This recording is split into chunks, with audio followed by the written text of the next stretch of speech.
The extended family, royal family, waiting for her inside. For more, we're joined by the Sun's royal commentator, Emily Andrews. Emily, she really came home with a bang, didn't she? She stopped the entire city. She absolutely did, Koshi. I have never seen scenes like this ever before in my life. I've been in royal convoys myself when I've toured, gone on tour with the now King, as was Prince Charles or Kate or William, Harry and Meghan. I've never seen anything like this. I was actually in front of that rolling procession from RAF Northolt back to Buckingham Palace. I was in a car in front, and it was just astonishing driving down the A40. It's one of the main arterial roads into the centre of London. Hundreds of thousands of people out in the streets wanting to pay their respect to the Queen. There was shouts, there was cheers, there was silence. I mean, it was incredibly moving. I felt quite emotional, actually. She's home. She's come home. Wow. And on such a dark and dreary night, and to see that royal hearse like a beacon, basically lighting up the night, wasn't it? Yes, and it was fantastic, actually, because you could really see the coffin, that beautiful wreath of flowers on the top. The standard, the flag that was covering her coffin was changed in the air. In Scotland, she had her royal standard, Scottish standard on top of her coffin while she was in the air en route back to London from Edinburgh. It was changed to her standard that is flown when she's in England. And it was absolutely phenomenal that the hearse was, she designed it herself. That hearse, designed by Land Rover and the Queen, was designed so that as many people could see her as possible, and it was lit up. She didn't know, obviously, when she would depart this world. She didn't know when she didn't, obviously, she couldn't have planned it better herself, actually, I think, you know, being in Scotland. But the fact that the hearse was lit up meant that everyone could see her. And of course, the Queen always said, I have to be seen to be believed. And hundreds of thousands of people saw her on the streets of London tonight. It brought London to a standstill. Absolutely phenomenal. Yeah, it really did. That was the incredible part, wasn't it? Yeah. That we're on this, you know, awful night in London weather-wise, and these beautiful bright lights shining down. It's a long drive, Emily, and for every kilometre of that journey, there were people stopping their cars and getting out of their cars and lining those streets and wanting to be part of this. That was incredible to see.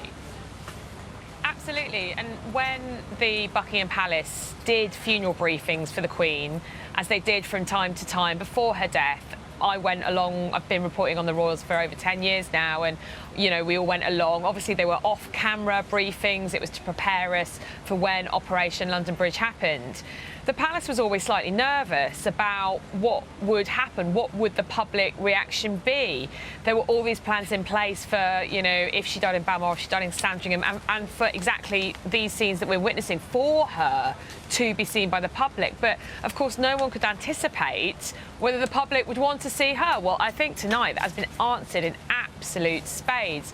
We saw hundreds of thousands of people in Scotland wanting to pay their respects. I mean, England has really shown its true colours this evening, and even the clouds, Koshi, and now, even the clouds have been crying for her. Yeah. That's a beautiful way of putting it, Emily, and it's so true. Yeah, look, I suppose it gives us a taste too. We know, we're seeing these pictures now, and it still gives you goosebumps. We know that she's going to lie in the Bow Room here at Buckingham Palace tonight. The family are going to gather and mourn, and then tomorrow she's going to go to Westminster Hall and have those 4 days and 5 nights lying in state. This tonight, I think, gives us a taste of what we are going to see in London for that time. Absolutely. I mean, I think there are some suggestions that London is going to be full. I mean, you know, London is one of the biggest cities in the world. It's got millions of inhabitants, and to suggest that London is going to be full is kind of unheard of. But I think what we're witnessing are unprecedented scenes.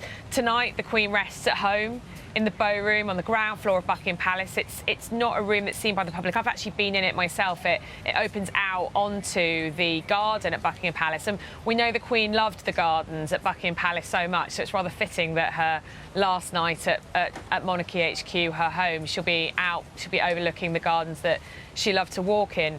And then tomorrow, a precursor really of the state funeral next Monday, she will go in slow, solemn procession to the Palace of Westminster, the original royal palace of kings and queens before it became our seat of democracy in the Houses of Parliament. And she will go in a solemn procession. The King will walk behind her with Princess Anne, with Prince Andrew, with Prince Edward, her 4 children. And then, as you say, she'll lie in state in the Palace of Westminster for 4 days, 5 nights, and members of the public will be able to process slowly past her coffin. We're anticipating people coming from all around the world. It's not just heads of state and prime ministers who are flying in. It's ordinary members of the public who are coming from Australia, from New Zealand, from America, who want to come and pay their respects. Tonight, the palace released details of the queue and how people can queue and where they can join it. And 50 years ago, there was a very famous colour writer, newspaper reporter called Vincent Mulcrone, and he described Winston Churchill's funeral thus. Tonight, he said, there are 2 rivers running through London, and one of them is people. I expect we will see exactly those things echoed tomorrow. We'll see the River Thames and then a river of people alongside it, waiting to say their personal goodbye to their Queen. But Emily, there were so many moments in this arrival back in London, from the honour guard, the transfer of the coffin to the hearse, even down to the police escort, motorcycle escort, when they stopped to let the hearse inside the gates of Buckingham Palace, stopped, and all of them bowed their heads. So many emotional moments that for the next 4 days, it's going to be incredible to be here in London. I mean, it will be astonishing. We are witnessing pomp, pageantry, ceremony, the like of which us Brits, Koshi, haven't seen since, frankly, the state funeral of Winston Churchill, which was a long time before I was born. I mean, the last time, 20 years ago was the last time we had a state funeral for the Queen Mother. It was nowhere near as big as this. I went to Margaret Thatcher, our late Prime Minister's funeral, a couple of years ago. It was a state funeral. It was nothing as Monday is going to be. We haven't had a state for so long. It's going to be phenomenal.